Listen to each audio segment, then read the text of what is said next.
রাজনৈতিকভাবে এই বিশ্ববিদ্যালয়গুলো কোনো ব্যবহার করতে চাইছেন। বলছি আমি সত্যিটা জানতে চাই, তাই জুডিশিয়াল এনকোয়ারি। সেটা তো এখনো দেননি বলছেন, মানে বিশ্ববিদ্যালয়ের বিরুদ্ধে দিয়েছেন। তার আমি অফিসিয়াল কাগজ যদি আমাদের কাছে আসে তখন আমরা এটা নিয়ে আরও কথা বলতে পারবো।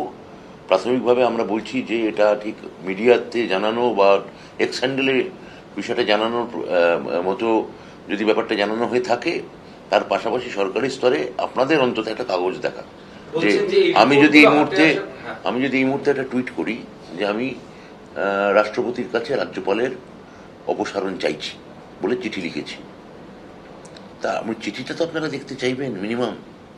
তা আমি বলছি যে চিঠিটা একটু আপনারা আমাকে দেখান।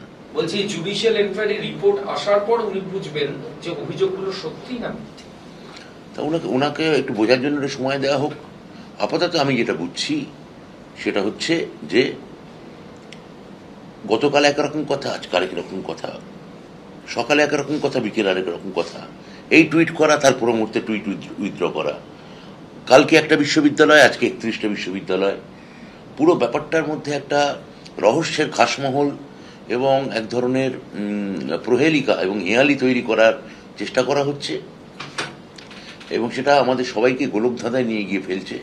আমার মনে হয় যে সেটা সাময়িকভাবে গণমাধ্যমের একটা খবরের উত্তেজনার খোরাক মেটাতে পারে, কিন্তু সার্বিকভাবে শিক্ষার পক্ষে এটা ভালো না। কেউ কেউ বলছেন যে বিশ্ববিদ্যালয়গুলো মিনি সন্দেশকারী হয়ে আছে, যদিও আমি বলিনি, উনি বলছেন। অনেকে বলছেন জঙ্গল রাজ চলছে, এই সব কিছু তদন্ত করতে আমি এনকোয়ারি অর্ডার দিয়েছি। যদি সত্যিকারের একটা কেন্দ্রীয় স্তরে তদন্ত হয়, মিনি সন্দেশখালী এই মুহূর্তে পশ্চিমবঙ্গের কোন বাড়ি সেটা প্রমাণ হবে। বিশ্ববিদ্যালয় ক্যাম্পাস অধ্যাপকদের সম্পর্কে যদি এই ধরনের কথা বলে থাকেন, ইউনিভার্সিটিগুলো মিনি সন্দেশখালী, এটা অধ্যাপকদের পক্ষে, ছাত্রদের পক্ষে অত্যন্ত লজ্জার। আমি অধ্যাপক স্তরে, নন টিচিং স্তরে এবং ছাত্র স্তরে আমি আশা করছি যে ঠিক সময় নিশ্চয়ই ওরা প্রতিবাদ করবেন। আপনার টুইট প্রসঙ্গে বলেছেন বাদ দেয়নি, একটাও বাদ দেয়নি। চোর তৃণমূলের গেঁড়ু তুলতে হবে, বুথে বুথে হারাতে হবে এবং রাজমাতাকে মোদিজির কাছে পাঠাবেন। আর পরে রাজ্য সরকার ডবল ইঞ্জিনের তৈরি করার দায়িত্ব আমাদের, আমরা করব, সুশাসন দেব, সুরক্ষা দেব। ভারত মাতা কি, ভারত মাতা কি, ভারত মাতা কি জয় শ্রীরাম করা উচিত। তাহলে লোকের কাছেও এই কনফিউশন, যে বিভ্রান্তির উনি বারবার ওই হেয়ালি বা প্রহেলিকা আমি বলছি তৈরি হচ্ছে, তার একটা নিরসন করবে, ব্যাস। আর থাক। অর্থাৎ লোকসভা ভোটের মুখে রাজ্যপাল সংঘাত একেবারে তুঙ্গে। গতকাল তাকে পদ থেকে অপসারণের জন্য রাজ্যপালের সুপারিশের বিষয়টিকে হাস্যকর বলে উড়িয়ে দেন শিক্ষামন্ত্রী ব্রাত্য বসু।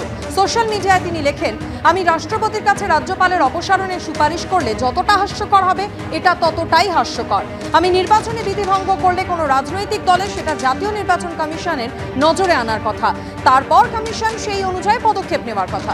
এ ধরনের অভিযোগ তুলে রাজ্যপাল সাংবিধানিক পদের অপব্যবহার করছেন, নিজের রাজনৈতিক পরিচয় সামনে নিয়ে এসেছেন।